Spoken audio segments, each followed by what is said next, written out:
So in this particular video, we're going to look at one of the most significant consequences of exploration, specifically European exploration, and that would be what's been called the Columbian exchange.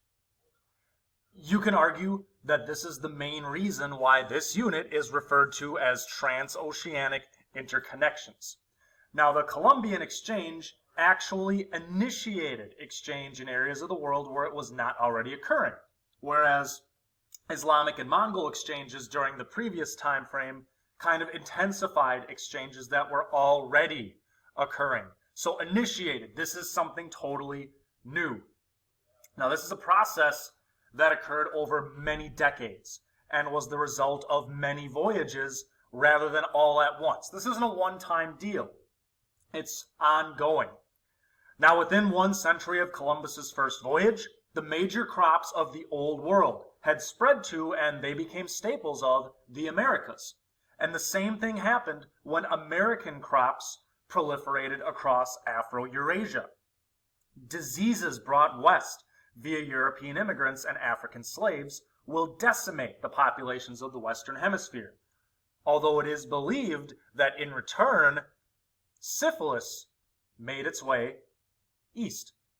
The massive population shift led to an acceleration of this process, as the so-called developed nations are going to start experimenting with their new colonies.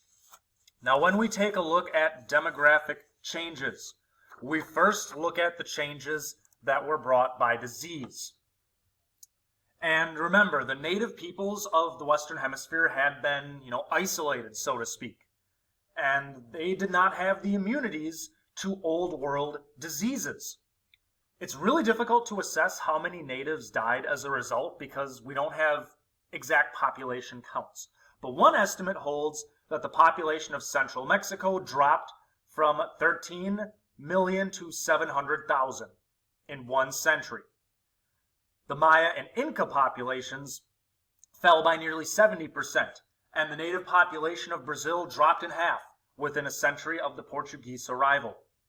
And again, it's tough to come up with an accurate count because there's no statistics prior to 1492. But estimates range from 10 to 100 million dead, depending on who you ask. Now, smallpox was the most devastating disease in the Americas. Now, smallpox itself is contagious for about 1 month, and only someone suffering an outbreak can transmit the disease. Within 2 weeks of contracting it, fever and vomiting will occur, and then the body will break out in pox for about 10 days. The previous Florentine Codex image that we saw kind of illustrated this. Over 50% of the Amerindian population in Mexico and Central America died during the first wave of smallpox infections, and South America will experience similar effects. Measles followed about 1 decade later, and the effects were deadliest when 2 or more diseases struck at the same time. By the mid-1600s, malaria and yellow fever made its way to the tropical regions of the Americas due to the forced migrations of African slaves. So smallpox and measles brought over by Europeans. Malaria was brought by African slaves, and malaria will devastate the native and European populations. Now, it says repeats in NA. NA means North America. This is a process that will bear out in North America when the English and the French arrive. Now, as previously stated, there is evidence that syphilis traveled from the Americas to Europe, so west to east. The first documented cases in Europe were in 1495, when one physician claimed that one of Columbus's men brought it back to Madrid soon after 1492.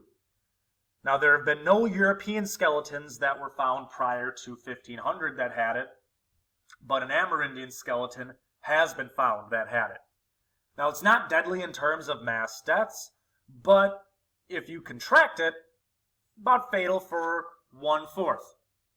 So demographic changes are brought about due to disease. On the flip side, they're brought about due to the exchanges of foodstuffs and animals. Now, potatoes and corn played a huge role in Afro-Eurasia because they produced higher yields than wheat, and they grew in less desirable fields that had sloping hills. Wheat and rice-based diets were still the preference, but these crops were a blessing when the primary crops failed. Now, potatoes and corn, these two crops reached China and the rest of Asia by the 1700s. So the population will increase. Because of these foodstuffs, Europe's population grew from about 60 million in 1400 to about 390 million just 300 years later. Corn became a cheap and reliable food source in Africa, and there's some scholars who believe that corn, peanuts, and cassava, these three things, sort of helped offset the population drain caused by the transatlantic slave trade. Now, in addition to food, livestock from Europe had a dramatic effect on the Western Hemisphere, where the new domesticated animals that were brought over, like cattle and sheep and pigs and horses, they faced few natural predators, and they were able to multiply quickly. The herds of wild cattle and horses exceeded 50 million in South America by 1700, and there were also massive herds in what's now the southwestern United States. These animals had a significant effect on their environment, as the first viceroy of Mexico wrote to the King of Spain, and he told him that too many cattle would destroy the way of life of natives. Environmentally, since sheep graze very close to the ground, and they would really eat grass down to the nubs, they presented an environmental challenge. Amerindians adapted to these changes by utilizing the hides and meat of these animals and then becoming herders themselves. The horse probably had the biggest effect.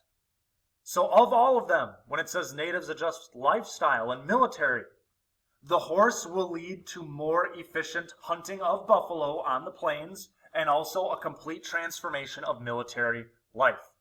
So we have foodstuff, we have livestock, and we can't overstate the importance of sugar.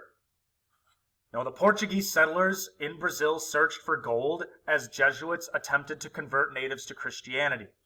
Finding this gold didn't happen, so they began to build sugar plantations using technicians from the Canary Islands and methods learned from the Islamic world.